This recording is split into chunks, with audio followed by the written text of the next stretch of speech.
thoa na bek trong cô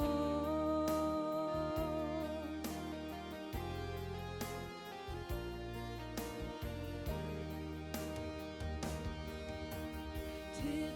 lệ thà nạc lệ bồi ba gian riam han nạc giảm hôn thiêng asi nào thở theo sự theo khát một lòng cai thở viết tê bek tan nạc hôn asi hin hi nó khốt sung akan in chan dung zalin na sun par na ta si se bôi pa na piak in thiang hi nang mani khe thoa na pek sham ko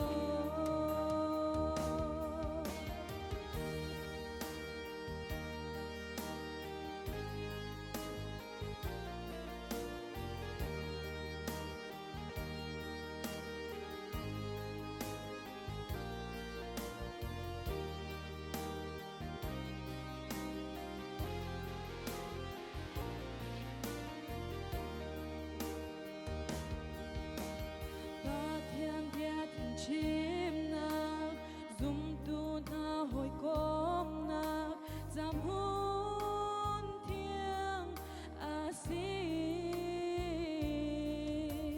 ngày cha mi nam nạc lệ khơi rao tha dần bek nạc giảm hôn thiêng asi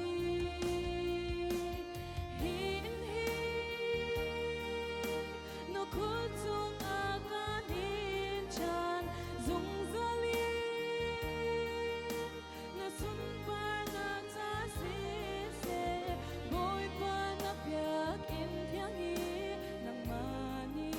khe thoa na pek sham ko hin hi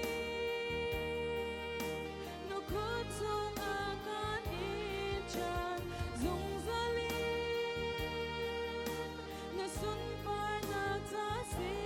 se bôi pa na piak in thiang hi nang mani khe thoa na pek sham ko nang mani khe thoa